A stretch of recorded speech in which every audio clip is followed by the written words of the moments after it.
Olá, olá, olá, olá, sejam todas muito bem-vindas a mais uma aula. Muito bom dia, sejam muito bem-vindas. Deixa eu liberar quem falta liberar. Peraí, peraí. Muito bom dia. Estão me vendo, me ouvindo direitinho? Coloquem para mim no chat para eu saber. Coloquem nos emojis também para eu saber. Muito bem, bom dia, Vanderleia, Sheila, Carla, Mary, bom dia, sejam muito bem-vindas. Amanda, bom dia. Uai, por que eu não tô conseguindo aceitar? Sempre em dia que a gente vai fazer revisão de prova ou revisão de conteúdo, o Meet, ele tenta burlar o sistema e não deixa a gente aceitar todo mundo na hora. Peraí, já a gente já começa. Deixa eu só liberar aqui quem eu não tô conseguindo liberar. Muito bem. Peraí, deixa eu tirar isso daqui. Como que foram de Black Friday a maior tentação para o bolso das pessoas, apesar de muitas terem dito que foi a Black Fraud, né? Que não foi nada disso que as pessoas estavam falando. E aqui, enquanto eu vou aceitando a galera, eu queria comentar um pouquinho aqui, antes do conteúdo da aula, sobre essa questão da Black Friday, né? Black Friday, ela é um feriado criado, feriado não, né? É uma ação criada pelo marketing americano para que na última sexta-feira de novembro você consiga, por exemplo, ter vantagens de descontos em produtos que você comprou o ano inteiro com preços muito mais caros. Então, você encontrei produtos com 30, 40, até 50% de desconto. E aqui no Brasil a gente tentou copiar este modelo de negócio, mas o problema é que o Brasil ele sempre tenta copiar os americanos principalmente, mas ele não estrutura as coisas para acontecerem da mesma forma, né? Então acaba que isso, na verdade, acaba se tornando uma fraude para algumas pessoas. É claro que ontem e hoje ainda, né? Porque hoje a gente ainda consegue aproveitar algumas coisas dessa Black Friday. Você vai ver algumas coisas que não mudaram de preço. Por exemplo, tem produtos que a gente viu lá do começo do ano que ontem estavam com o mesmo preço. Inclusive, se você ver algum produto que no começo do ano estava com um preço, caiu durante o meio do ano e agora na Black Friday voltou ao mesmo preço do começo do ano, saiba que você tem uma proteção do Código de Defesa do Consumidor. Você pode até fazer uma denúncia formal falando sobre isso, porque é ilegal, né? A ideia da Black Friday é trazer descontos de verdade para as pessoas. Então, quem faz este acompanhamento durante o ano para comprar na Black Friday, se identificar que tem algum produto que no começo do ano estava com preço, no meio do ano caiu e agora no final do ano voltou ao mesmo preço lá do começo do ano, isso não é Black Friday, isso não é desconto. Na verdade, as pessoas só estão fazendo ali a oferta porque é o hype do momento, como a gente fala, né? A moda. Então, assim, teve coisas que realmente não mudaram, inclusive teve coisas até que ficaram mais caras do que no começo do ano. Parte disso por causa de inflação, parte disso porque realmente teve muitos produtos que ficaram mais caros, mas também tivemos algumas coisas que realmente foram verdade, né? Realmente teve coisas que você comprava com muito desconto. E aí, pensando que nós estudamos lá no primeiro módulo de educação financeira sobre a questão de gatilhos mentais, tomem muito cuidado com Black Friday. Não só Black Friday, Natal, Ano Novo, as festas, essas promoções que estão aparecendo. Então, assim, toma bastante cuidado, principalmente esse gatilho de leve 3, pague 2, a terceira peça sai de graça, leve 5, pague 3, tem muito disso. Ah, de tanto por 99, isso é tudo gatilho mental.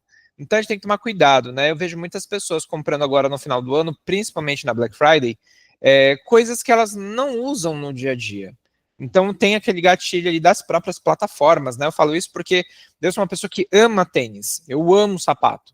Então ontem aparecia no meu Instagram, por exemplo, oferta atrás de oferta de tênis, assim, maravilhosos. Nacionais, internacionais, os internacionais sem frete, os nacionais por quase metade do valor, aí você fala assim, ixi, e agora? Coça o bolso, né? Coça, eu sei disso. Mas aí você tem que olhar para o que é prioridade. Então não significa que você não deva comprar. Pelo contrário, se você consegue, ótimo. A questão é, tome cuidado com esse tipo de gatilho. Porque uma vez acionado, é a mesma coisa quem está de dieta e come açúcar. Você não vai conseguir comer só um pedacinho. A pessoa que fala que vai conseguir comer um pedacinho, ela vai comer mais, porque o organismo dela vai pedir mais. Compras é a mesma coisa. Comprou a primeira vez, você vai querer comprar mais. E o problema não está na compra, o problema está no equilíbrio. Porque se você consegue comprar e manter suas contas em dia, tá tudo certo. O dinheiro está aí para isso, para ser usado. Se você tem outras prioridades de saúde, físico, da sua casa, do seu dia a dia, dos seus estudos, do seu trabalho, vamos começar a analisar também o que é prioridade, entendeu? Para que isso seja mais tranquilo, para que você não fique com o pós-compra se tornando um pesadelo. Porque agora a gente pode esperar que lá no começo do ano vai ter uma galera reclamando que o cartão está estourado, que comprou mais do que deveria, fora as contas do começo do ano. Então, tomem cuidado. E como a gente sabe que Black Friday é uma coisa que acontece todo ano, né? Se programem para a próxima. Quer comprar algo? Se programa, tá? E eu acho que isso é válido não somente para Black Friday, é para qualquer situação. Quer comprar algo? Essa história de, eu posso comprar parcelado, quem não tem uma parcela não vive, etc. Toma muito cuidado com esse tipo de gatilho, tá? Porque a gente começa a escutar isso das outras pessoas, e como já dizia as nossas mães, nós não somos todo mundo. Então não é porque você vê uma pessoa ali usando cartão de crédito, atrás, uma compra atrás da outra, parcelando, parcelando, parcelando, que você vai fazer. Aqui em casa a gente tem uma regrinha hoje, né, que a gente não parcela coisas em mais de 5 vezes, tá? Nós parcelamos, como qualquer pessoa, tá? Não é porque eu trabalho com educação financeira que eu não tenho parcela, pelo contrário, eu tenho um monte de parcela. A questão é, eu tenho uma programação para isso. Então eu tenho dinheiro guardado para caso dê tudo errado, cobrir uma fatura de cartão. Só que eu não gosto, tá? Então, é só uma regrinha, Sheila. Por enquanto é só uma regrinha. Irei colocar novas, inclusive, mas a gente colocou uma regrinha de não fazerem muitas vezes nada. Por quê? Isso é um gatilho, você pode prestar atenção, tá? Quando você compra algo em 12 vezes, em 24, não importa quantas vezes são, mas aquele algo acaba antes de acabar o parcelamento, você vai ter uma sensação muito ruim.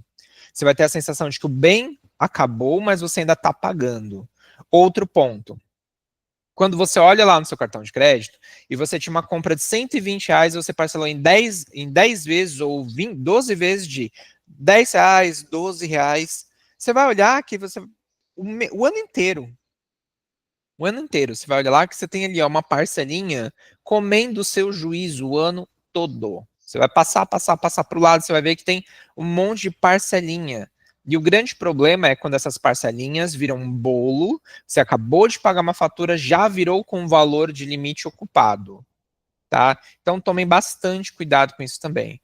Principalmente para coisas que você comprou agora, está usando e vai pagar depois. Mas esse gatilho também pode ser usado ao contrário, coisas que você compra agora, mas que você não vai usar agora. Então, por exemplo, só vai usar daqui 4, 5, 6 meses, né? Uma viagem, uma compra de um curso, alguma coisa que você não vai fazer agora, só vai fazer lá na frente. Então, você vai terminar de pagar antes de usar o bem. São coisas que parecem muito pequenas, mas quando você junta tudo isso, no subconsciente financeiro de uma pessoa, você começa a ramificar algumas tomadas de decisão. Você não compra para sua empresa coisa só porque o vendedor está te vendendo mais barato. Você não faz uma compra de algo que hoje não era algo importante porque está com desconto. Então, toma bastante cuidado quanto a isso, tá? Inclusive, como eu disse, faz tudo parte lá do primeiro módulo que a gente viu de educação financeira, certo? Voltando aqui para os nossos investimentos, hoje nós vamos falar sobre o último investimento aqui da parte de renda fixa, agora nesse primeiro momento da nossa aula. No segundo momento, nós vamos fazer ali no segundo período, nós vamos fazer a revisão. E a nossa revisão, ela vai ser baseada já em cima da avaliação, tá? Então, seja uma pessoa antecipada e presta bastante atenção. Porque, como eu disse para vocês em aulas anteriores, a avaliação não é sobre nota, a avaliação é para avaliar, tá? Então, hoje eu vou trazer o conteúdo aqui da revisão, já mostrando para vocês a avaliação, assim não tem erro, tá? Ok? Muito bem, o investimento que nós vamos falar hoje, ele é um dos queridinhos do banco, mas ele é um dos mais odiados por quem ensina sobre investimentos. Porque ele parece bom num primeiro momento, mas é aquele bom que pode te custar caro, e a gente vai entender aqui no decorrer da aula, tá bom? Então, olha só, a gente já falou até agora na escada de risco e retorno sobre a poupança, o Tesouro Direto, CDB, LCI, LCA, debêntures, e hoje nós vamos falar sobre os fundos de renda fixa, diversificando seu dinheiro com pouco dinheiro. Isso aqui é um produto que banco ama vender para as pessoas como se fosse o que a gente chama de investimento high quality, ou seja, investimentos de alto valor. E no fim do dia, às vezes é uma porcaria. Pois é, senhora. Se você já fez compra de um fundo de investimento, eu sinto lhe dizer que você pode ter sido enrolada, tá? Se isso aconteceu no passado, tá tudo bem porque você não tinha assistido essa aula. Mas daqui para frente, você vai olhar na cara do seu gerente e vai rir, tá? Da sua gerente, do seu gerente, porque eles adoram colocar isso daqui como se fosse uma das 7 maravilhas do mundo, essa que fosse a 8ª. E não é. Inclusive, temos casos de pessoas que quase quebraram a carteira de investimentos por causa dessa jossa. Então, vocês vão entender porque eu, particularmente, não recomendo que você faça investimento em fundo de investimento de renda fixa, tá? Porque a gente vai ver que existem tipos diferentes de fundo de investimentos, certo? Mas daqui para frente você vai olhar para esse investimento com um outro olhar, tá? Então, aqui a primeira ideia é que você vai diversificar o seu dinheiro com pouco. Até então, ótimo, né? Mas a gente vai começar a entender algumas coisas. Os fundos de investimento de renda fixa, ou FIRF, FIRF, são investimentos onde você tem uma espécie de cesta e dentro dela tem várias aplicações diferentes, né? A rentabilidade pode ser variável de acordo com o tipo de fundo que você está comprando. Então, nós vamos ter fundos mais conservadores, que investem ali numa estratégia mais voltada para aplicações seguras.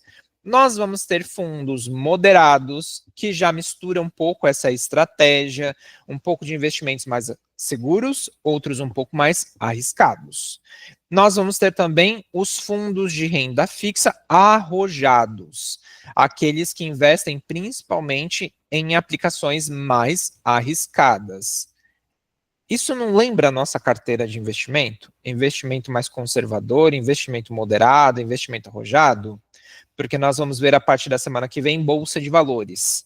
Nós vamos começar a aprender sobre a bolsa. Vocês vão entender que, apesar da bolsa ser um lugar onde você tem uma variação constante do dinheiro para mais e para menos, ela é um retrato fiel do que está acontecendo na economia. Então, quando você aprende a ler a bolsa de valores, nunca mais você comete erros que são básicos. Por exemplo, comprar uma ação e vender porque está caindo, comprar uma ação porque ela está só se valorizando, um fundo imobiliário. Então, quando você é investidora, é natural que você esteja comprando Tesouro Direto, CDB, LCI, LCA, debênture. Só que quem não está ainda neste patamar vai ser apresentado ao fundo de investimento. A gente tem alguns problemas aqui, logo de cara, que vocês vão ver. Primeiro, possui diversas taxas e come-cotas. O come-cotas é uma das coisas mais complicadas que nós temos dentro dessa aplicação. Como que ele funciona? Você tem uma cobrança mais ou menos ali em abril de imposto e outra cobrança mais ou menos ali em novembro, mesmo sem resgatar o seu dinheiro. Diferente das demais aplicações, que você vai ter o desconto de imposto de renda, óbvio, para aquelas que têm imposto de renda, quando você resgata a sua aplicação, ou ela vence, no caso. Então, por exemplo, Tesouro Direto, CDB. Quando vence a aplicação, é só neste momento que você vai ter o desconto do seu imposto de renda sobre o que rendeu. Nos fundos de renda fixa, mesmo sem você resgatar a aplicação, 2 vezes ao ano, nós temos o Come Cotas. Eles vão lá e vão cobrar um percentual sobre o que rendeu num período do primeiro semestre e vão cobrar mais um percentual no segundo semestre. Então, você tem 2 cobranças ali de imposto durante o ano. E esse imposto, ele também vai cair de acordo com o tempo que você fica dentro da aplicação. Lembra que nós aprendemos que Quanto mais tempo você fica numa aplicação, menor o imposto de renda que você vai pagar. Nos fundos de investimento de renda fixa, você vai ter também isso, só que através do que a gente chama de come-cotas. Então, ele vai cobrar um percentual mais alto de imposto de renda nos primeiros meses da aplicação, nos primeiros 6 meses. No segundo semestre, né, quando você já está indo para o mês 7 a 12 de um ano, ele vai te cobrar um outro percentual sobre o que rendeu. A partir do segundo ano, ele já começa a colocar um imposto um pouco mais baixo. Então, vai lembrar muito a nossa tabela do imposto regressivo. Como que ela começa? De 0 a 180 dias, ou seja, até 6 meses, você paga a alíquota mais alta de imposto de renda sobre o que rende, que vai ser 22,5%. Se você fica com essa aplicação por 12 meses, no segundo semestre você vai pagar agora um imposto de 20% sobre o que rendeu. Se você continua na aplicação no outro ano, você vai pagar no primeiro semestre do segundo ano 17,5%, e a partir do quarto semestre, né, o segundo ano, você vai pagar ali 15%, e aí você vai manter essa alíquota de imposto de renda. Mas qual que é a questão? Você vai pagar isso a cada 6 meses. Então, eu vou ficar 10 anos na aplicação. Durante 10 anos, a cada 6 meses, você vai pagar imposto de renda. Será que isso é interessante? E aí comecem a pensar. Será que é interessante eu comprar uma aplicação hoje, que a cada 6 meses me cobra um imposto de renda, mesmo que seja regressivo, ou seja, vá diminuindo, só que pelo período todo que eu ficar na aplicação? Porque hoje o Tesouro Direto, o CDB, as debêntures sem incentivo, você só tem a cobrança do imposto de renda no vencimento ou no resgate. Então, seu dinheiro ele vai acumulando e vai aumentando o patrimônio. E a rentabilidade da sua aplicação ela vai aumentando de acordo com o dinheiro que está lá investido. Então, significa que, se eu colocar dinheiro num fundo de investimentos de renda fixa, provavelmente eu vou ter menos dinheiro do que em outras aplicações. Por quê? A cada período de tempo, eles vão descontando já esse imposto de renda. Então, quando você desconta o imposto de renda, um valor é retirado ali do total que está investido. Agora, a rentabilidade vai acontecer sobre o que ficou. E ficou menos do que tinha antes do imposto. Aí você vai render um pouquinho. Quando render mais um pouquinho, já chegou a hora de cobrar a segunda alíquota do ano, né? No segundo semestre, vão lá cobrar de novo sobre o que rendeu, aí vai ficar menos de novo. Então, esse já é um ponto de atenção que muitas vezes os bancos vendem a aplicação, mas não falam para o investidor. E eu quero morrer de catapora preta quando alguém vem me trazer extrato de fundo, que está lá todos os descontos que a pessoa teve. E assim, o banco não conta isso, porque é meta deles vender esse produto, tá? Então, esse já é um ponto de atenção. Você vai ter menos dinheiro ali do que em outras aplicações devido ao Come-Cotas. A gente vai exemplificar e vai falar um pouquinho melhor aqui mais para frente também. Não possuem vencimentos, diferente das demais aplicações da renda fixa, né? Tesouro Direto, CDB, LCI, LCA, debêntures, que tem um vencimento. Fundos de investimento de renda fixa não tem vencimento. Se você quiser ficar por 1 ano, você fica. Se você quiser ficar por 5, você fica. Se você quiser ficar com 10, você fica. Com 20 anos, você fica. Você fica o tempo que você quiser, desde que não exista nenhum problema ali com o fundo de investimento. E eu vou falar um pouquinho também dessa questão dos problemas do fundo de investimento de renda fixa. Reparem que eu estou ressaltando muito fundo de investimento de renda fixa para a gente não confundir com fundo imobiliário lá na Bolsa de Valores. Porque tem pessoas que têm essa dúvida. Fundo de investimento de renda fixa é a mesma coisa que fundo imobiliário? Não. A gente tem que prestar bastante atenção quando você está comprando uma aplicação. O que é o fundo? É fundo de renda fixa ou é fundo imobiliário? Porque o fundo imobiliário é maravilhoso. O fundo imobiliário, para mim, ele deveria ser uma das 7 maravilhas do mundo, né? Ele deveria ser a 8ª. Já o fundo de investimento de renda fixa é um problema. Eu não vou falar que ele tem ali um parentesco com a poupança na questão de credibilidade, mas vocês vão entender que não é uma aplicação aqui tão tudo isso que dizem, certo? Outra coisa que é muito importante a gente entender. Fundos de renda fixa não tem garantia do FGC, Fundo Garantidor de Crédito, e não tem garantia do Tesouro Nacional. Então, esse é um outro ponto de atenção que eu tenho que trazer aqui para vocês, tá? Então, prestem atenção. Às vezes, um fundo de investimento de renda fixa vai te pagar uma taxa muito boa. Só que ele está tentando compensar as garantias que ele não tem. E o fundo de investimento de renda fixa compra aplicações que têm garantia. Veja só você, senhora. Vamos imaginar o seguinte. Você vai lá ao mercado e compra laranja.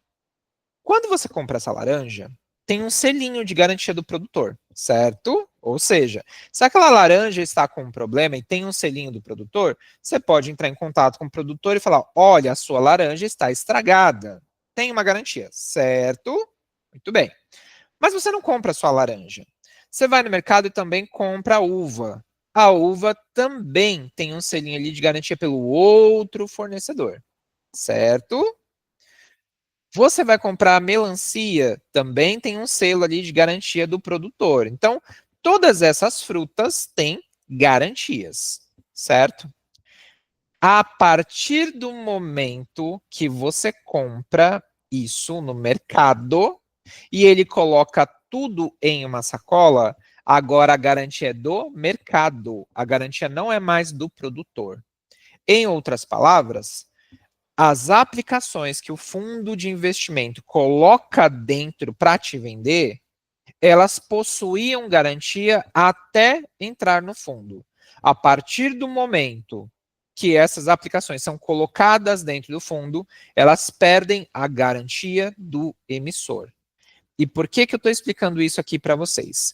Porque fundo de investimento de renda fixa compra Tesouro Direto, CDB, LCI, LCA, debenture e coloca numa cesta para te vender em forma de cota. Só que qual é o grande problema? Ela vai te trazer uma rentabilidade variável, porque essa rentabilidade vai variar, só que as garantias da aplicação foram perdidas. Então, o fundo de investimento de renda fixa, ele precisa, na sua natureza, pagar um pouco melhor de rentabilidade para compensar o risco. E aí, este é um dos pontos que me faz não querer que vocês invistam nesse tipo de aplicação. E é claro que, num primeiro momento, quando você está aprendendo sobre as aplicações financeiras, você compre um fundo de investimento de renda fixa porque você ainda não entende sobre as aplicações. Mas com a evolução do que você vai estudando, também vai ser muito natural que você pare de colocar o seu dinheiro no fundo de investimento de renda fixa e comece a comprar as aplicações por fora, porque você precisa das garantias. Você precisa da garantia do Tesouro Nacional para o Tesouro Direto, você precisa das garantias do FGC, né? Inclusive, eu deixei um conteúdo para vocês na semana passada sobre o FGC, Fundo Garantidor de Crédito, o que ele protege e o que ele não protege. Quem não viu esse conteúdo, veja, porque ele é extremamente importante, porque apesar de hoje não ter um histórico, pelo menos não um histórico conhecido, de instituições bancárias que trabalham com investimentos quebrarem, a gente precisa entender as regras e se elas se aplicam a nós ou não. Se essas proteções se aplicam aos nossos investimentos ou não. Tá? Então, aqui, quando você tem um fundo de investimento de renda fixa, ele perde as garantias. Ele coloca dentro de uma cestinha, dentro de uma sacola para você, o tesouro direto, mas o tesouro já não se responsabiliza mais pelo fundo. Ele coloca CDB de banco, mas o banco emissor já não garante mais a aplicação e o FGC também não cobre a aplicação. Então, guardem esta informação. Por regra, o fundo de investimento de renda fixa deveria lhe pagar um retorno maior do que as demais aplicações. Vou dar só um exemplo. Uma aplicação pré-fixada pagando 13% ao ano, né? um tesouro pré-fixado, pagando 13% ao ano. Inclusive, depois dê uma olhadinha no Tesouro Direto, porque ele está pagando muito bem. Ontem ele bateu recorde, inclusive. Né? Cada dia que passa, eu estou ficando repetitivo, porque cada dia que passa ele está pagando mais. Quero ver daqui a um ano, na próxima turma, se ele vai estar falando a mesma coisa. Que eu duvido muito, mas enfim. Você vai ver que o Tesouro está pagando lá 13% ao ano. Você encontra um CDB te pagando 13,5% ao ano. Você encontra uma LCI ou uma LCA te pagando 13,10%. Olha só, todos pagando aí na casa dos 13%. Um fundo de investimento de renda fixa deveria te pagar pelo menos 15% ao ano. Tá? Pelo menos. Só que vocês vão ver que nem sempre isso acontece. Sabe por quê? Fundo de investimento ele vai te mostrar o progresso ou regresso no mês a mês, porque é uma lei. Ele precisa mostrar o quanto o fundo está rendendo, tá? Então, o fundo, ele vai fazer a junção dessas aplicações dentro dele. A média do rendimento dessas aplicações vai ser a média aí do fundo de investimento. Então, ele precisa pagar mais. Tá? Ele precisa ter um mecanismo onde o gestor, a pessoa responsável pelo fundo, vai conseguir ter um retorno acima do mercado, para você ter sentido em correr este risco, certo? Então, basicamente, essas aqui são as características iniciais da nossa aplicação. O que é, então, o fundo de investimento? Quando você coloca o seu dinheiro em um fundo, você está comprando cotas. Então, vamos lembrar. Quando você compra Tesouro Direto, você está emprestando dinheiro para o governo.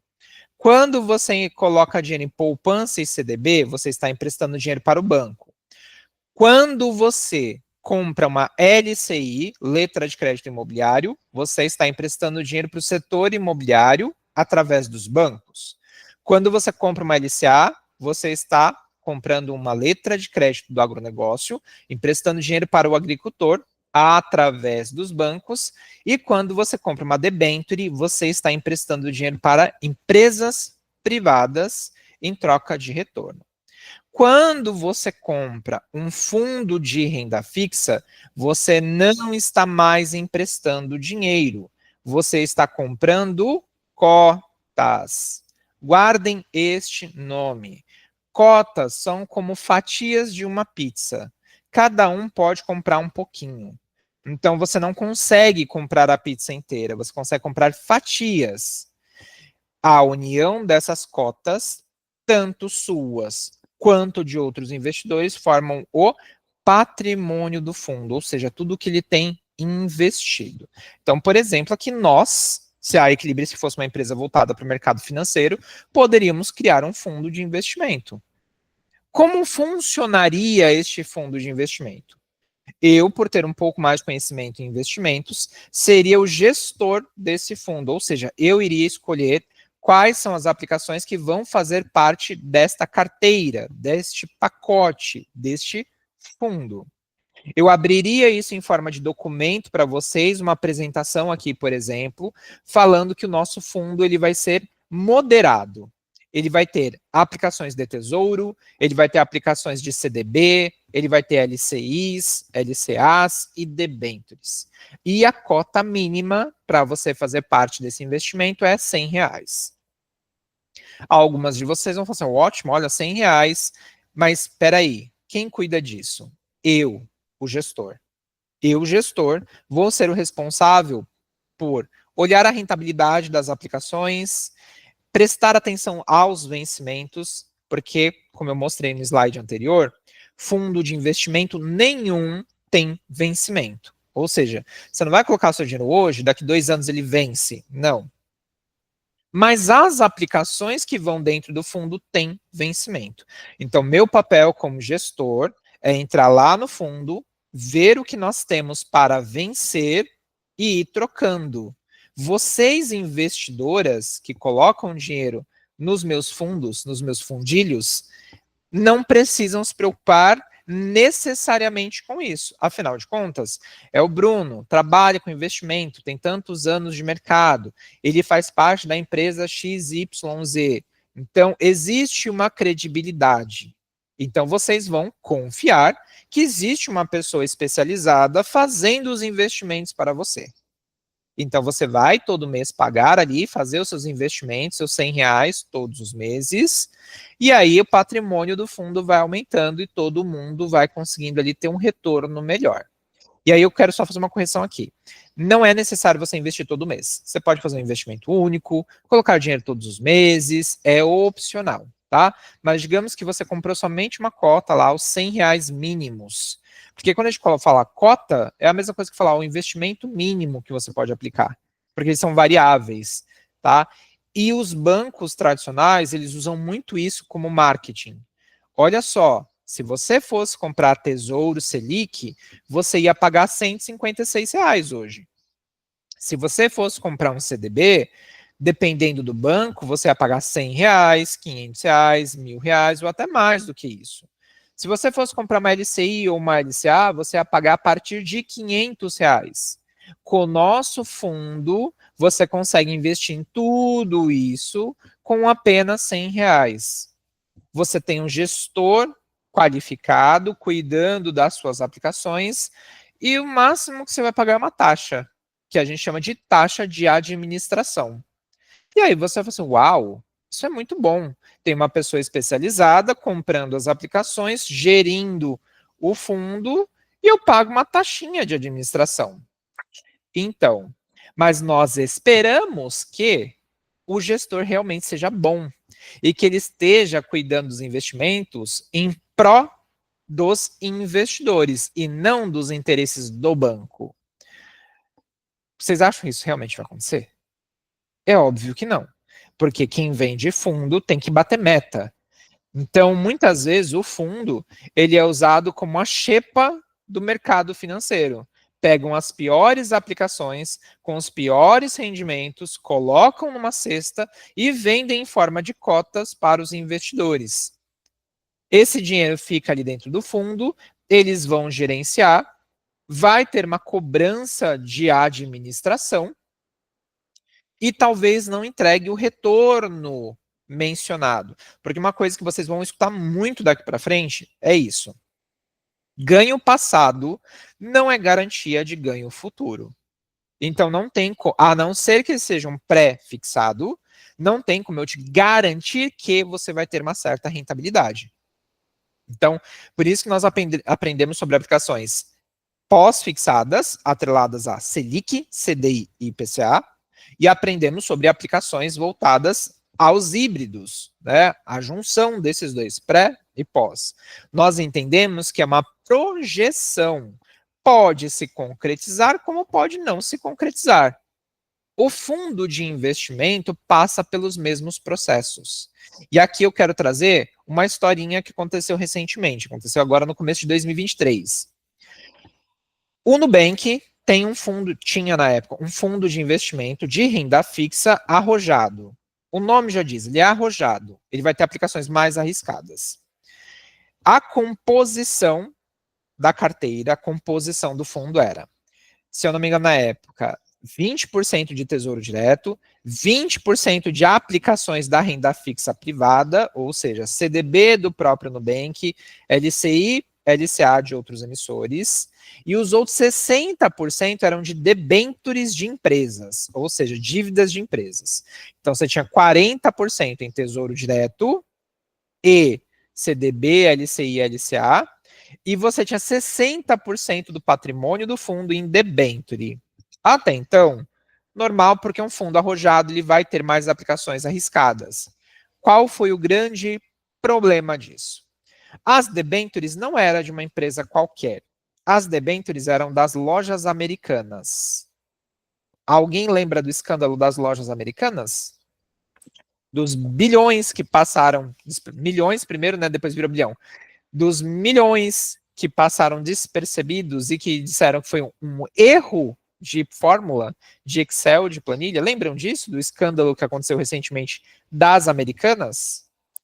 Pois é, as americanas tiveram que fechar loja em alguns lugares, tiveram que pedir recuperação judicial. As americanas alugavam galpões logísticos para armazenar algumas coisas. As americanas faziam parte ali de estruturas de shopping, né? Então, dentro dos shoppings tem lojas das americanas.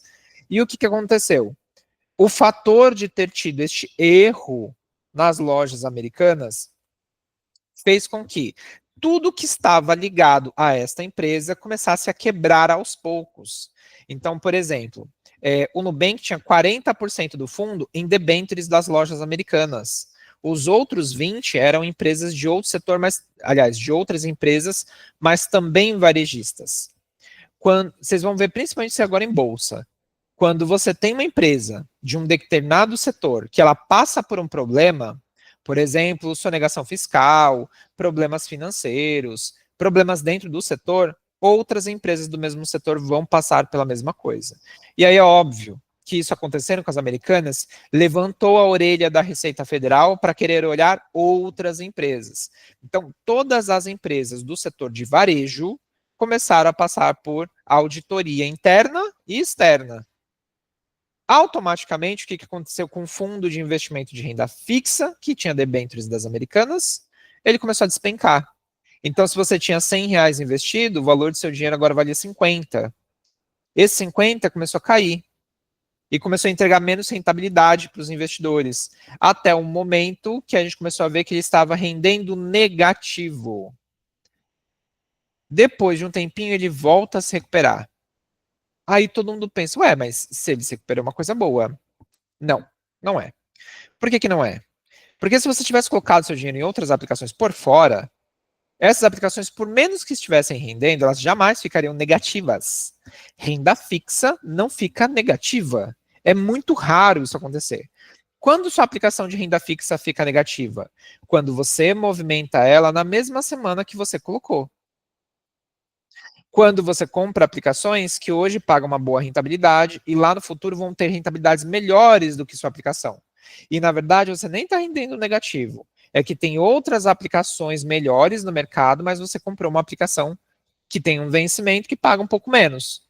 Mas isso não é render negativo, é continuar rendendo, só que rendendo menos se comparado aos outros. Fundo de investimento, não. Fundo de investimento, ele pode render negativo. Eu vou, inclusive, mostrar algumas opções aqui para vocês. Então, quando nós compramos fundo de investimento, nós estamos comprando cotas de fundo. E aí a gente precisa entender que não existe só fundo de investimento de renda fixa. Existe também fundos de renda variável, existe fundos multimercado, fundos cambiais. Hoje nós temos, inclusive, fundo de criptomoeda, criptoativos, né? Então vamos entender um pouquinho aqui. Fundos de renda fixa compram aplicações da renda fixa e colocam dentro dessa cesta. Fundos de renda variável compram aplicações da Bolsa de Valores e colocam dentro desta cesta. Tá? Por incrível que pareça, o fundo de investimento de renda variável já é mais interessante. Tá? Vocês vão aprender isso lá na parte de bolsa. Fundo multimercado mistura os dois tipos de investimento, renda fixa e renda variável. E aí, dentro desse fundo multimercado, você pode ter mais risco, menos risco, depende muito ali da estratégia de cada banco. Mas aqui você vai ter uma mistura dos dois, por isso que é multimercados. Você vai ter um pouco de renda fixa, um pouco de renda variável. Os fundos cambiais são os fundos que investem em moedas, dólar, real, ien, won, rúpia e todas as moedas que existem no nosso planeta, tá? Então, você consegue ter uma diversificação entre moedas. Existe fundo de ouro, né? Então, por exemplo, você pode comprar cotas de fundos que acompanham a valorização do ouro. Existem hoje os fundos das criptomoedas ou de criptoativos, que é ao invés de você comprar uma criptomoeda, você investir numa cesta que investe em criptomoedas diferentes. Então aqui muda somente o tipo de mercado. Mercado de renda fixa, mercado de renda variável, mas quando você ver fundos, você vai entender que é uma cesta e dentro dela são colocadas aplicações mais seguras, mais arrojadas, intermediárias entre os dois, tá? Mas basicamente são estratégias aí para quem tem pouco dinheiro e principalmente conhecimento para começar a diversificar o seu dinheiro. Quando vocês fazem um curso por onde nós já passamos entre Tesouro Direto, CDB, LCI, LCA e debêntures, eu considero dispensável a necessidade de investir num fundo de renda fixa, tá? E de renda variável, multimercado talvez, cambial não acho necessário também hoje.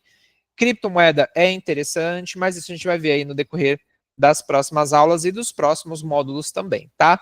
Mas trazendo aqui especificamente fundo de renda fixa, não acho interessante, certo? Não acho que seja uma coisa uau, tá? Quando que pode ser um pouco melhor?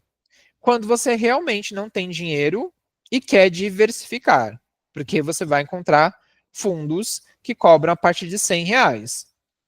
Como eu disse, o mais caro das aplicações hoje no mercado vai ser o Tesouro Direto Selic, porque ele custa a partir de R$ 156 cada pedaço.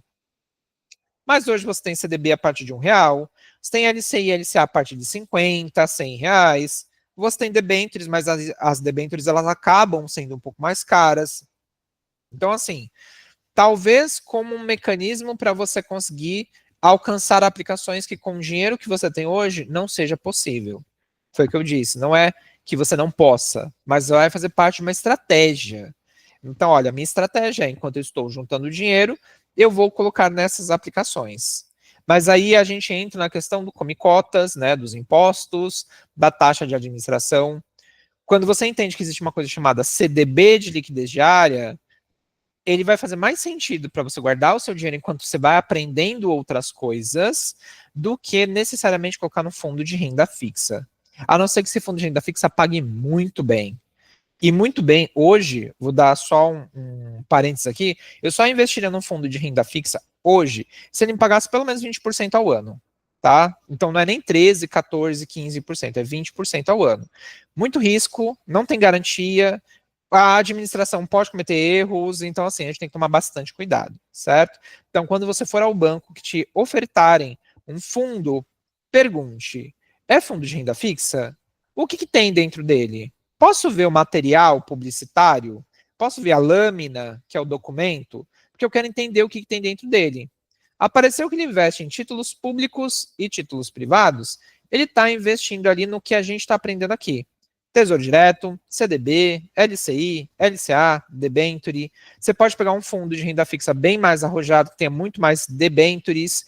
Aí você vai precisar entender de quem são essas debentures. Para quem que eu estou aqui investindo? Na dívida de quem?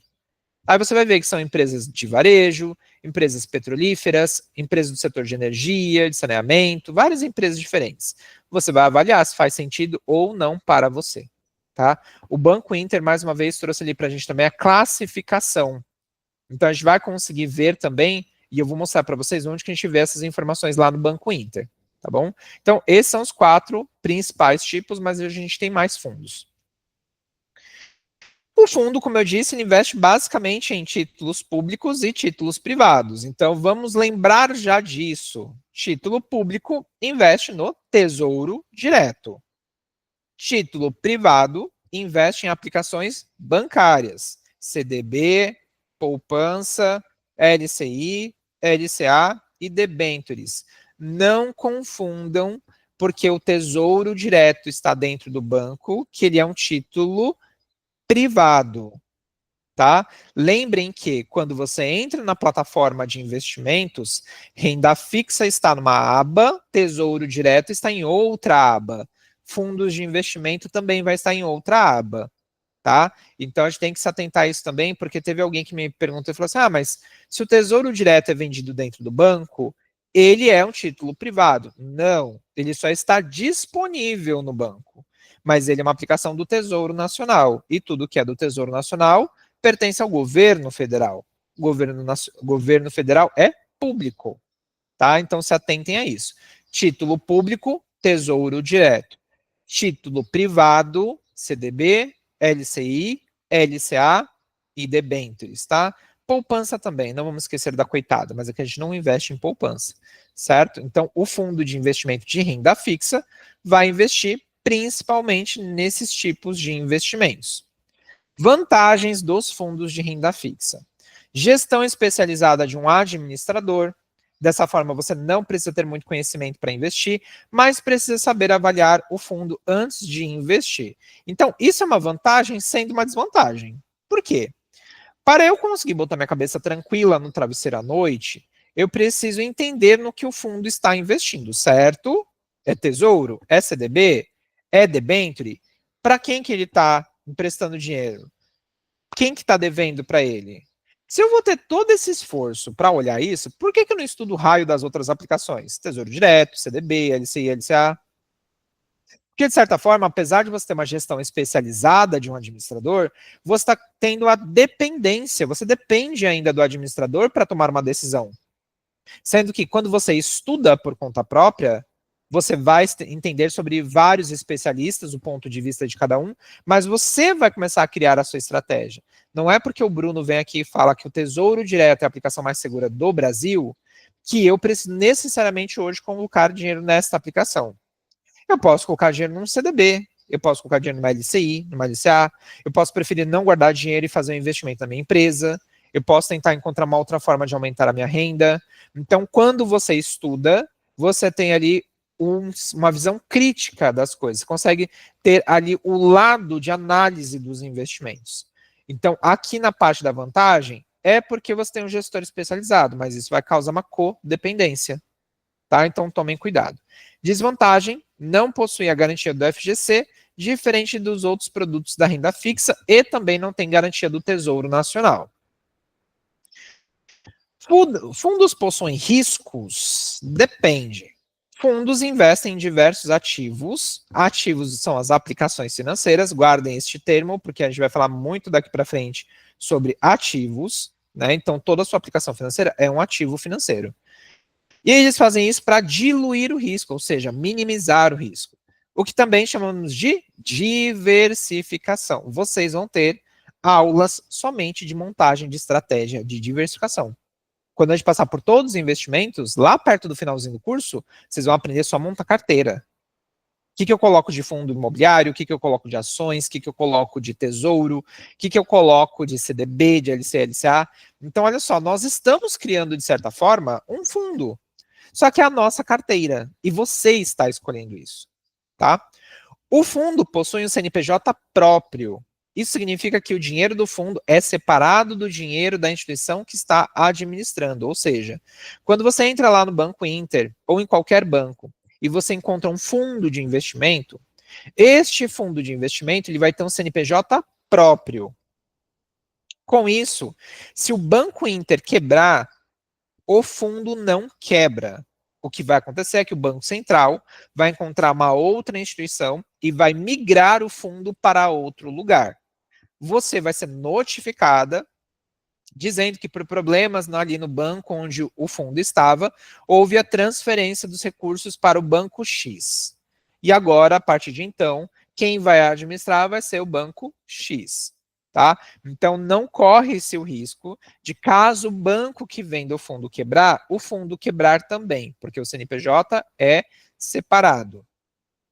O oposto também é verdadeiro. Se o fundo quebrar, o banco não é atingido, o financeiro do banco não é atingido, tá? Porque é um CNPJ separado. Por isso que quando teve o problema do fundo de investimentos do Nubank, o Nubank em si não foi atingido, né? As outras aplicações do Nubank não foram atingidas, porque o fundo era separado, tá? Então isso é regra. Fundo precisa ter CNPJ próprio, tá? Então, caso a instituição venha a quebrar, simplesmente seu dinheiro passa a ser administrado por outra instituição. Então, esse risco aqui já é diluído também por causa disso. Quais são as taxas que são cobradas, né? Primeiro, taxa de administração. Ela é cobrada para remunerar as instituições responsáveis pela gestão, pela administração e pela distribuição do fundo. Então, agora, você está terceirizando seu dinheiro para alguém administrar, certo? Essa pessoa não vai fazer isso de graça. Ela vai cobrar uma taxa de administração, que pode ser de 0,5% ao ano, 2%, 5%, 10% sobre o valor do patrimônio. Então, mas é só 0,3%, 0,5%, mas é sobre o valor do patrimônio total do fundo. Então, imagina que o fundo tem R$ 1 bilhão. Você acha que 0,3% não é alto dentro de 1 bilhão? Não é alto quando você está falando de um patrimônio de R$ 1. Agora, quando você está falando de bilhões, milhões e bilhões, qualquer percentual é muita coisa, tá? E este valor sai do patrimônio do fundo. Então, o fundo vai ter menos dinheiro para render ali as taxas de retorno. Ele também pode possuir taxa de performance. Ela é cobrada pelo gestor quando o fundo apresenta um bom resultado. Normalmente é representado por um percentual do benchmark do fundo. Aqui tem um termo novo para vocês começarem a entender que é o benchmark. Palavra estranha, palavra difícil, então vamos usar comparador. Tá? Eu estou comparando com algo. Geralmente, na renda fixa, principalmente nos títulos privados, o principal benchmark vai ser o CDI. Tá? Se eu estivesse olhando para aplicações de renda fixa pública, o benchmark seria o Tesouro Selic, porque a taxa Selic é a taxa mais importante da economia. Vocês vão ver isso agora em Bolsa de Valores, porque nós vamos olhar a taxa Selic como benchmark, como comparador. Então, é por isso que vocês, se derem um Google, fizerem uma pesquisa aí, vocês vão ver que em momentos que a taxa de juros Selic está alta, as pessoas costumam sair da Bolsa de Valores e ir para a renda fixa. Né? Vende o que tem lá na Bolsa, vai para a renda fixa, porque o benchmark, ou seja, o comparador, a referência, a Selic, está muito mais alta. E a Selic afeta positivamente a renda fixa. Então, tudo que é renda fixa, público ou privado, vai pagar mais. Afinal, o benchmark, o comparador, está pagando mais. Na Bolsa de Valores, a gente também tem um benchmark que é o Ibovespa. Ele é uma referência. Então, sempre que eu vou comprar uma aplicação, eu vou poder me comparar com outras. Então, quando você pegar, por exemplo, um tesouro pré-fixado, pagando 13% ao ano, significa que o seu benchmark, a sua referência, é esses 13%.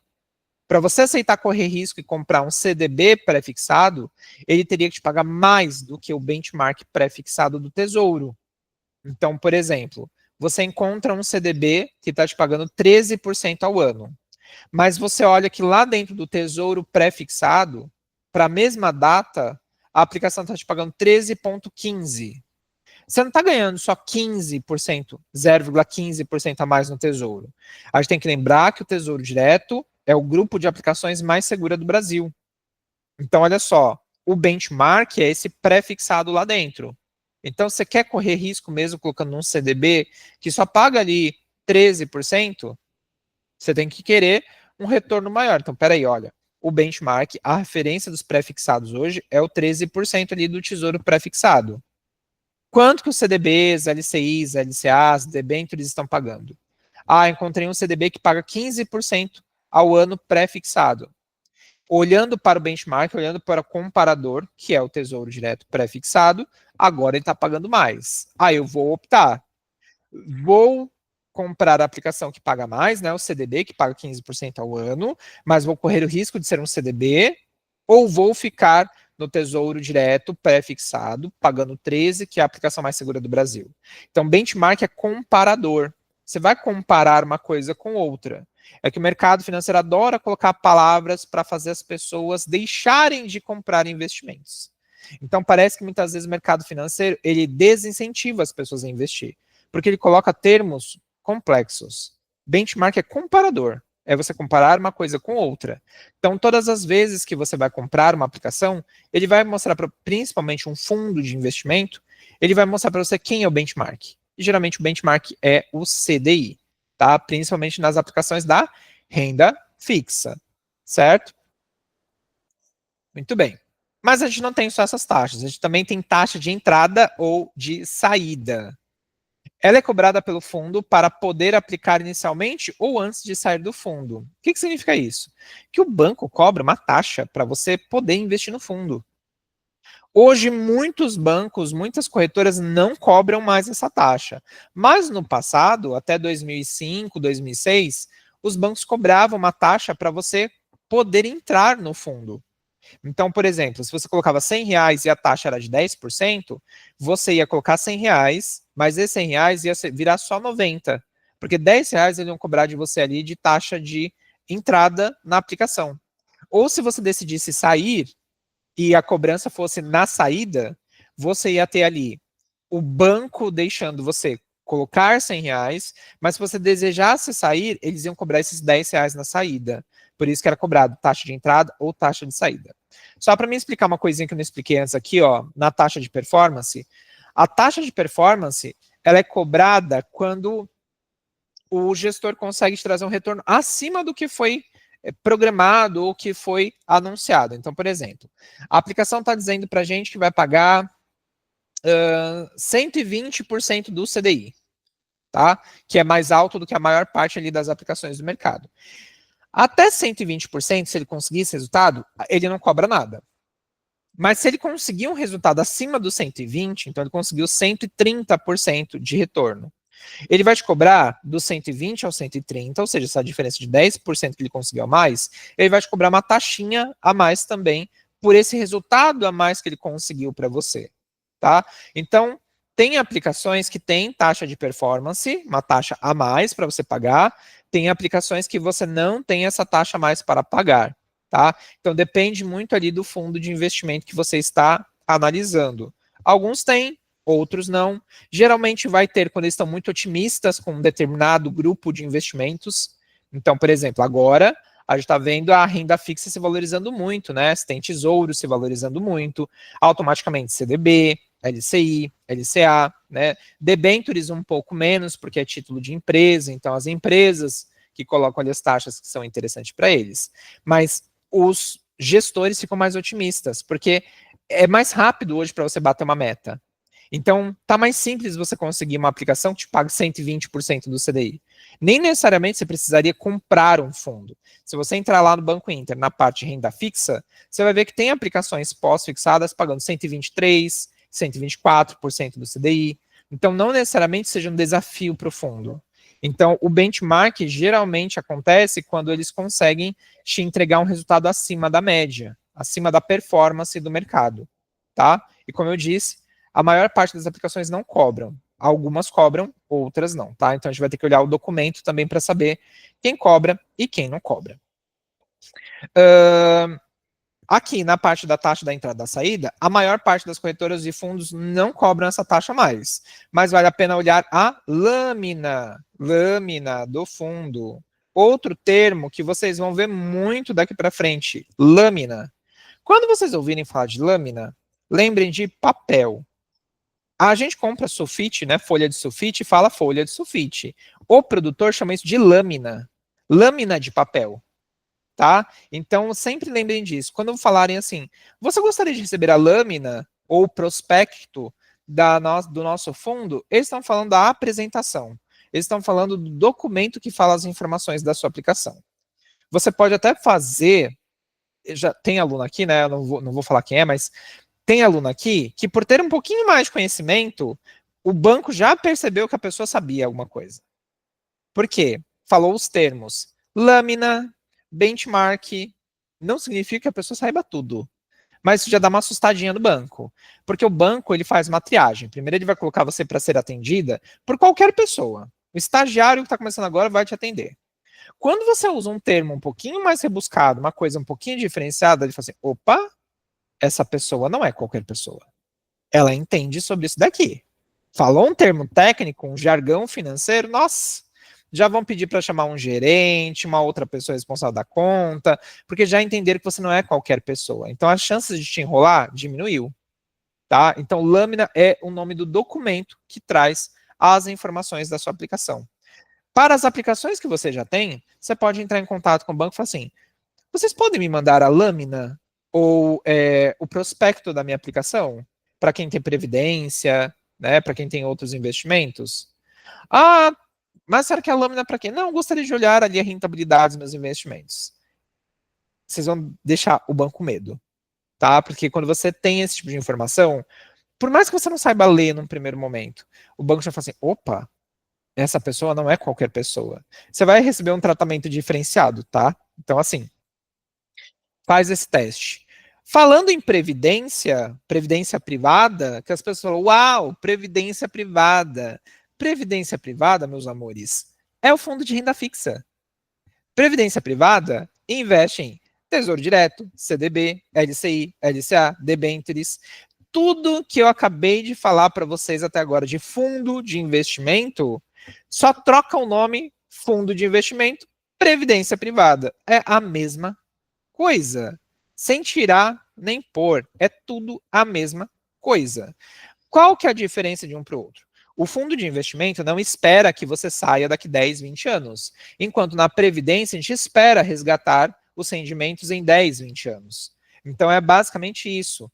Então, quando você vai olhar, benchmark, né, comparador de Previdência é CDI.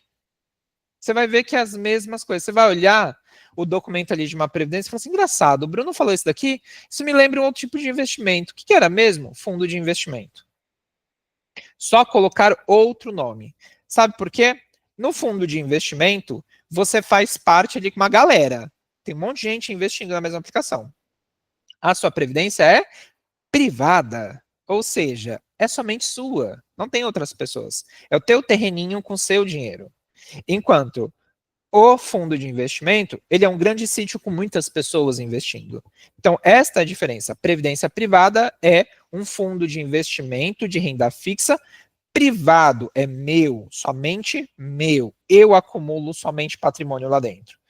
O fundo de investimento de renda fixa é fixo, mas não é privado. Ele é coletivo. Tem outras pessoas investindo lá dentro também. Então, assim, banco vende, fundo de investimento e previdência, como você fala assim, ó, maravilhoso, tudo a mesma coisa. Tudo a mesma coisa. Tá? Como eu disse. Se você criar a disciplina de investir todos os meses, que é o que eu espero daqui para frente, você vai ver que você não precisa de fundo de investimento e nem de previdência, tá? Então, só quis trazer essa comparação aqui porque são aplicações idênticas. Sobre os impostos, cobrança de IOF, e isso não é uma particularidade do fundo de investimento, é para qualquer tipo de investimento.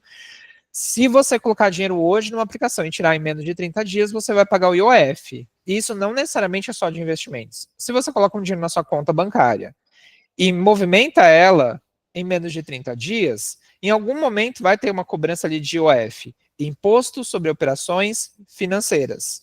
Movimentou o dinheiro antes de um período de tempo, você paga uma taxa, tá? Então, qualquer aplicação, isso daqui não é uma particularidade, como eu disse, só do fundo.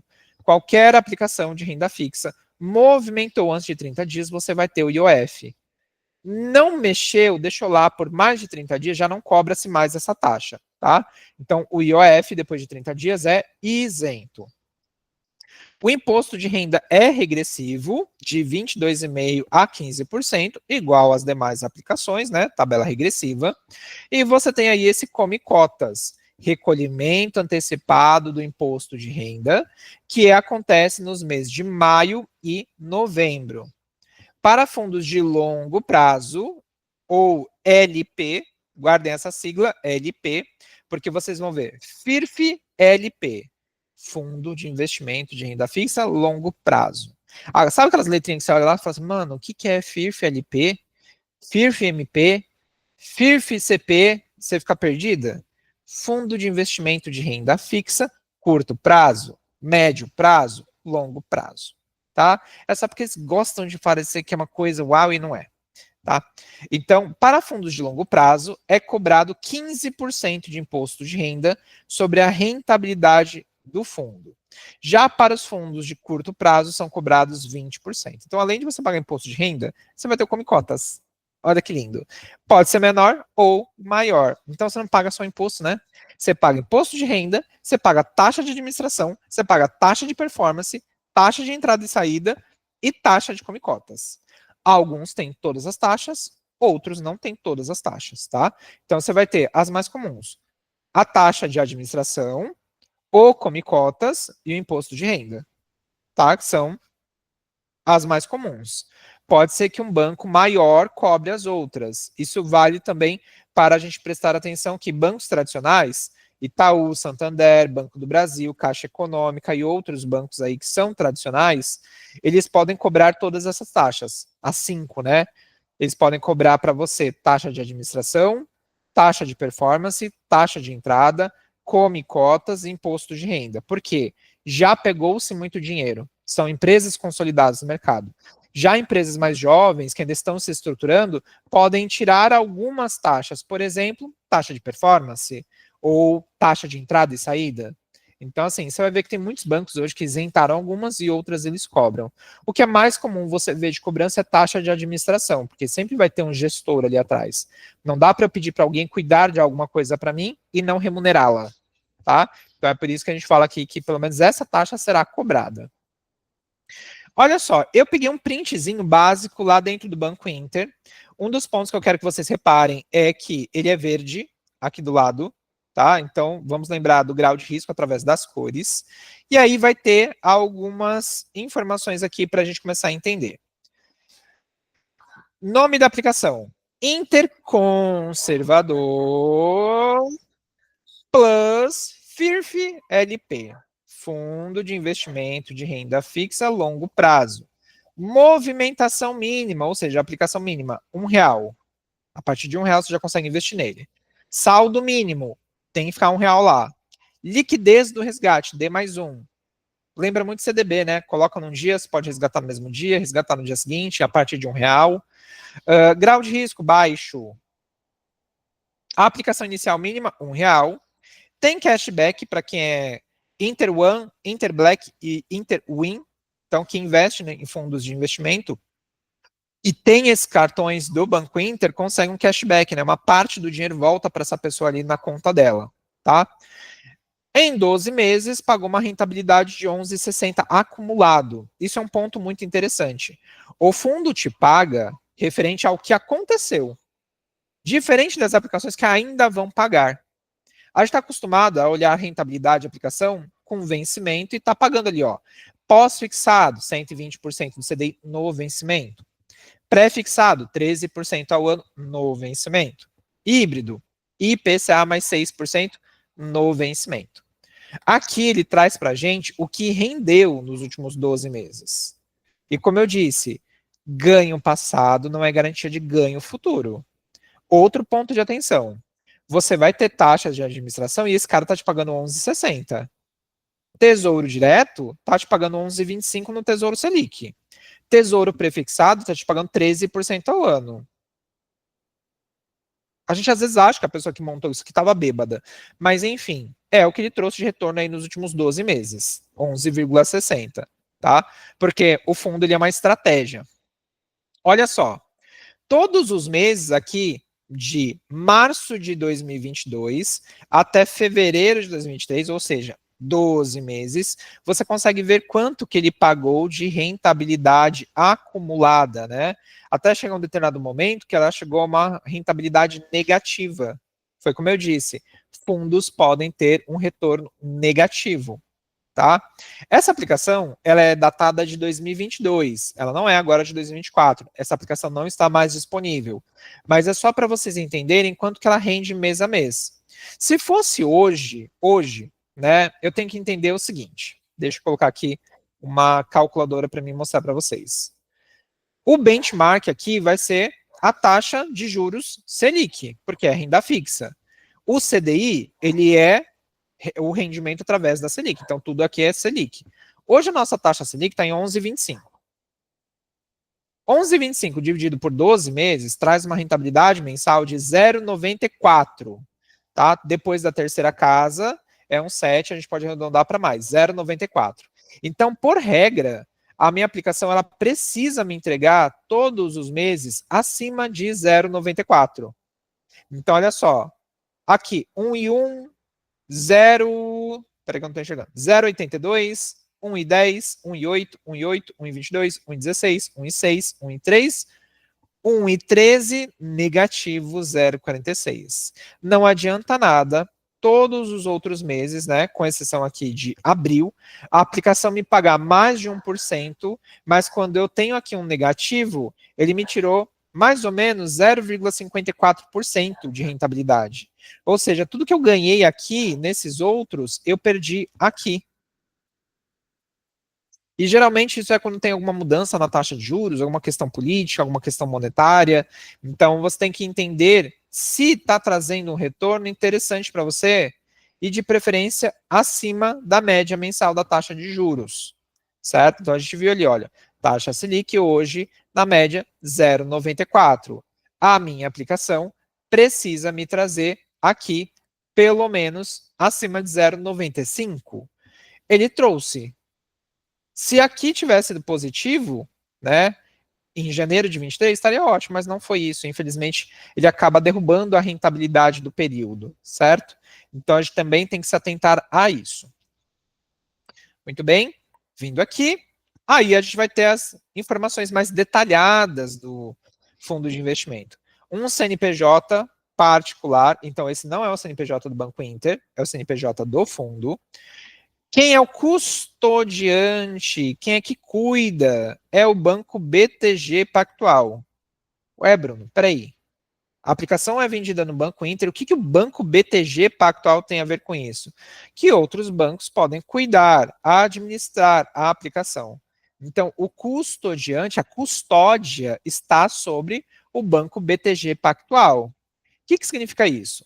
A aplicação está sendo vendida no Banco Inter, foi criada pelo Banco Inter, mas quem está cuidando dela, a custódia, a guarda, sabe, criança, quando você pega uma guarda, quem está com a guarda da criança aqui é o BTG Pactual, tá? Banco Inter vende, a aplicação é dele, mas a guarda está com o BTG Pactual. Se acontecer qualquer coisa com o Banco Inter, quem vai administrar a partir de então vai ser o BTG Pactual, tá? Benchmark, olha só o comparador CDI. Então, esta aplicação precisa me pagar mais do que o CDI, que não foi o caso, certo? Cotização de aplicação. Cotização de aplicação, gente, que diacho é isso? É o tempo que demora para o dinheiro sair da sua conta e se tornar a aplicação. D mais zero. Ou seja, colocou o dinheiro, entra na aplicação, não tem que esperar, tá? Taxa de administração, 0,80% ao ano. Isso é relativamente baixo, tá? Nós queremos taxas abaixo de 1%. Quanto menor, melhor. Mas 0,80 é aceitável. Só não é tão aceitável porque não está tendo todo esse retorno, né? Você tem ali a taxa de juros pagando 11,25, você tem pré-fixados pagando 13, 13,5, você tem CDBs pagando 13, 13,5, e ele está te pagando ali 11,60 no ano. Então, assim, tem uma taxa de administração aqui sendo cobrada por algo que não está me trazendo retorno positivo, de certa forma, tá? Patrimônio líquido, quanto que tem de dinheiro investido? Então, somando o dinheiro de todo mundo, tem 312.239.315,22. Aí a gente pensa o seguinte, né? Ah, mas 80% é pouca coisa. Vou colocar aqui, ó. 313 milhões, tá? Deixa eu ver. 313 milhões, isso mesmo. Vezes 0,80%. Quanto que a gente está pagando ao ano para o banco? Nós estamos pagando só mais ou menos 2.504.000 ao ano de taxa de administração. Ou seja, dos 313 milhões investidos, 250 milhões estão ficando ali para o banco, né? Aliás, 250 milhões não, desculpa. 2.504.000 estão ficando para o banco anualmente para ele administrar a sua aplicação. Será que isso não é pequeno? Será que isso é baixo ainda? Acho que não, né? Já acho que isso daqui é bastante coisa. Se eu estivesse falando de 1%, seria 3.130.000 reais de taxa de administração. Já pensou que lindo, você cuidando das aplicações das pessoas e receber mais de 3 milhões no ano? Sonho de consumo, né? Então, assim, é o que nós estamos pagando para o banco quando investimos nesta aplicação. Quem é o gestor, né? Quem foi que criou as aplicações? Foi o Inter Asset, Gestão de Recursos Limitada. Ah, foi o Banco Inter, Bruno. Foi. Só que o Banco Inter é um, o Inter Asset é a plataforma de investimentos, então é outro. Então você tem aqui o Banco Inter e a plataforma de investimentos do Banco Inter. Isso que é um CNPJ separado também, tá? Então aqui, ó, Inter Asset, gestão de recursos, gestão de dinheiro, né, de patrimônio limitada. Início do fundo, 28 de setembro de 2008. Taxa de administração máxima, 0,90. Então, ele vai te cobrar entre 0,80 até, no máximo, 0,90. Isso aqui é uma vantagem, porque eles estão falando para a gente qual que é a máxima. Tem fundos que não colocam uma taxa máxima aqui, então eles podem cobrar quanto eles quiserem. Tá entregando mais resultado? Eles podem cobrar mais de você também, tá? Cotização de resgate, D mais zero. Então, assim como você colocou o seu dinheiro, você já aparece ali nos seus investimentos, no resgate também você consegue ali, já na hora, conseguir ver quando você resgata. E aqui você vai ter taxa de performance. A taxa de performance vai ser 20% do que exceder o benchmark, que é o CDI. Então, se ele te entregar um resultado melhor do que o CDI acumulado, ele vai cobrar de você 20% sobre o que exceder. Aquilo que eu te falei. Se você colocar numa aplicação e eles te prometerem 120 e conseguirem te entregar 130, os 20% vão ser sobre esses 10 a mais que eles trouxeram de retorno. Ou seja, 2% vai ser cobrado ali sobre esta diferença, porque eles conseguiram te entregar um resultado muito melhor. O patrimônio líquido médio dos últimos 12 meses, 281 milhões. Então, repara que você tem o patrimônio líquido, que é o dinheiro total que o fundo já teve, e o patrimônio líquido médio. Por quê? Fundos de investimento você pode entrar e sair quando você quiser. Então, qual que é a permanência do dinheiro no fundo? A permanência do dinheiro no fundo é uma média de 281 milhões. Então, 313 é tudo que eles geralmente conseguem acumular dentro ali do fundo, e os 281 é a média que fica, né, entre entradas e saídas de novos investidores, certo? Então, basicamente é quanto que ele tem de valor. Quando você entra no documento da aplicação, porque você vai ver que tem uma parte escrito aprofundamento. Aprofundamento, ele vai te mandar um arquivo, ou você vai abrir um arquivo no seu celular, onde vai ter as informações. Aí ele vem aqui falar sobre o fundo. O Interconservador Plus é um fundo de renda fixa com liquidez diária, ou seja, você pode tirar o seu dinheiro a qualquer momento, por isso que a gente viu que ele era D mais zero, que busca retornos acima do CDI através da combinação da gestão ativa de crédito privado high grade, ou seja, aplicações de alto valor, geralmente CDBs, LCIs, LCAs, debentures, com estratégia de financiamento a termo. Ou seja, financiamento a termo é emprestar dinheiro no longo prazo para as outras empresas. Não precisam se apegar a isso, porque isso não é tão importante agora, tá? Até porque a gente não vai investir em fundos de investimentos. Seu objetivo é proporcionar retorno com segurança e conservadorismo ao investidor no longo prazo. É por isso que a gente viu FIRF-LP, Fundo de Investimento de Renda Fixa de Longo Prazo. O mandato, ou seja, o contrato, ele é indexado pelo CDI, o crédito privado é high grade. High grade, gente, é o rating que nós aprendemos, AAA, AA e A. Tá? Então, quando vocês veem high grade, é nota alta. Então, eles estão dizendo que eles investem em aplicações privadas, né? CDB, LCI, LCA e debenture, high grade, ou seja, com notas muito altas, de preferência AAA, AA e A. A alocação-alvo, né? O que eles estão fazendo com o dinheiro? De 20% a 50% fica em caixa, para eles fazerem movimentações e comprar novas aplicações. Doação a termo, que é o quanto eles podem até emprestar para outras empresas. A alocação de crédito privado, ou seja, comprar outras aplicações, entre 30% e 50%. Então, eles estão dizendo para a gente que entre 20% e 50% fica no caixa para fazer novas compras. Doação a termo, emprestar dinheiro para outras empresas, pode ser de 0% a 40%. E compra de aplicações financeiras, geralmente de crédito privado, né, que é debenture, pode ser de 30% a 50%. Tá? Então, estou mostrando aqui qual que é a alocação para a gente. Comentários.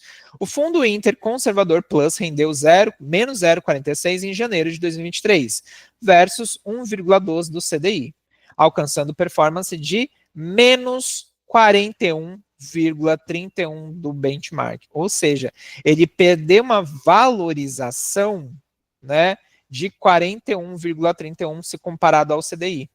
A carteira de crédito fechou o mês com um carrego de CDI mais 1,75, ou seja, um retorno antes de taxas e duration de 2,93.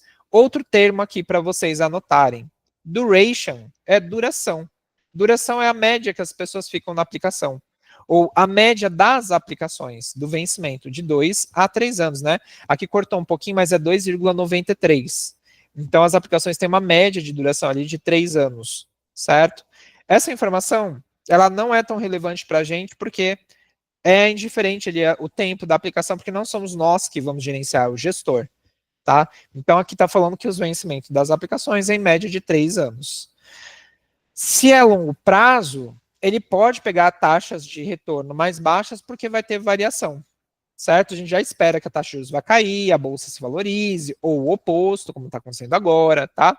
E ele mostra um gráfico também para a gente, aqui, ó, laranja, você tem o retorno da aplicação, e cinza, você tem o retorno do CDI. E aí a gente consegue ver que teve somente um momento pequenininho que teve um descolamento, né? Em que você viu que o interconservador, a aplicação, teve um retorno melhor do que o CDI. Então, isso faz diferença também, tá? Olha só, ele não teve uma baita de uma diferença. E, para ser bem sincero, para você pagar uma taxa de administração de um fundo de investimento, você tem que ter um retorno bem melhor do que isso daqui, tá? Só que vale ressaltar também que a aplicação é conservadora. Ou seja, ela não vai conseguir te entregar um retorno muito maior do que as demais aplicações, porque é conservador.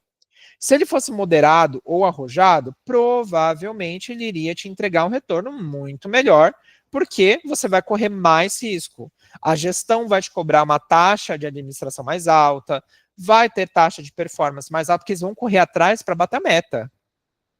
Conservadores não se preocupam tanto com isso, né? Então, por isso você tem um retorno mais baixo. Agora, os fundos mais arriscados, você vai ter uma taxa de administração mais alta, uma taxa de performance mais alta, porque eles vão correr atrás de ter um resultado muito melhor do que isso daqui também. Certo? Então, aqui a gente viu o documento. Eu coloquei aqui para a gente entender um pouquinho o que é o high grade. High grade são investimentos com alto grau de segurança. Em português, o termo significa exatamente alto nível de investimento. Trata-se de uma classificação atribuída a ações, fundos, títulos, como a gente viu de renda fixa nas últimas aulas, e até mesmo em países. Para você entender, imagine que você invista em um CDB. Mesmo com possibilidade do banco declarar falência antes do resgate da sua aplicação, existe a cobertura do FGC, Fundo Garantidor de Crédito, que oferece a garantia de até R$250 mil de valores investidos, caso o banco vá à falência. Desse modo, como as chances de um investidor perder dinheiro são mínimas, essa aplicação é reclassificada como high grade. Via de regra, quanto maior o grau de investimento, menor será o risco de inadimplência. Em geral, as agências de risco atribuem nomenclaturas como AAA, AA+, AA- e AA, entre outras como altas notas de rating, que foi o que a gente viu nas aulas anteriores no material complementar. Então, todas as vezes que vocês verem uma aplicação com essa nomenclatura high grade, são alto nível de investimento. São aplicações muito boas, muito seguras, muito líquidas, tá? Que é o que a gente viu ali, através do rating, de AAA a D, e a gente viu também no grau de risco através das cores, certo? Aqui você consegue ver na onde ele está investindo, principalmente essa parte de gráfico aqui embaixo. Então, ele compra crédito privado. Crédito privado é aplicações de renda fixa privada. CDB, LCI, LCA, debenture. A gente consegue ver quais são os setores que eles estão investindo. Então, olha só. Setor financeiro, transporte, logística, energia, saúde, saneamento, concessões, petroquímicos, FDIC, que é Fundo de Investimento de Crédito.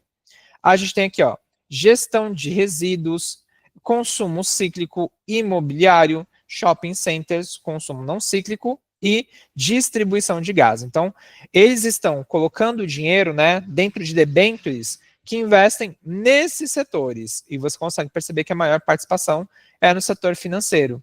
Você consegue ver aqui também a alocação por nota. Então, a maior participação do fundo está em AAA+. A segunda maior nota está em duplo A+. A menor nota está em A, né, 9%, e menor do que A, 1%. Então, assim, é bem pequenininho. Os retornos, a maior parte está em CDI, porque é o benchmark, né, o comparador. E você consegue ver a alocação do dinheiro. Quais são as aplicações? 1% em CDB, 35% em debentures, 1% em FDIC, que é fundo de investimento creditório, 11% em letras financeiras, que é letra do tesouro, letras próprias, e 44% em caixa, com 9% em operações estruturadas, que são ali colocar e tirar dinheiro a qualquer momento de uma aplicação. Então, essa daqui é a diversificação, tá? Então, são as informações mais importantes que nós temos. Na análise de estatística, você consegue ver meses acima do CDI, ou seja, conseguiu superar o CDI, 151, meses abaixo do CDI, 21, meses positivos, 168, meses negativos, 4. Maior retorno mensal, 1,47%, menor retorno mensal, 1,30%. A variação é sempre de 0,10%, volatilidade de 1%. Tá? As demais informações não são importantes aqui para a gente no momento, tá bom? Então a gente não precisa se preocupar. Então a gente conseguiu ver no que eles investem, o grau de risco através das notas de rating, se é pré-fixado, pós-fixado ou híbrido, tá? Então a gente conseguiu ver tudo que tem aqui dentro desta aplicação, certo? Então aqui tem as especificações. Quando a gente voltar do intervalo, eu vou mostrar para vocês algumas aplicações de fundos no Banco Inter para vocês entenderem um pouquinho melhor. Investimento mínimo, para vocês verem ali a questão também do risco, através das cores, do rating, tá bom? Então a gente vai fazer um intervalinho agora, de 20 minutinhos, agora é 10h30. Nós voltamos às 10h50, a gente vê as aplicações, mais uns 10 minutinhos, e vamos para a parte de revisão. Tá bom? Quem tiver alguma dúvida, guarda aí. Quando a gente voltar e fizer essa parte, vocês podem perguntar, tá bom? A gente volta daqui a pouco. Tchau, tchau.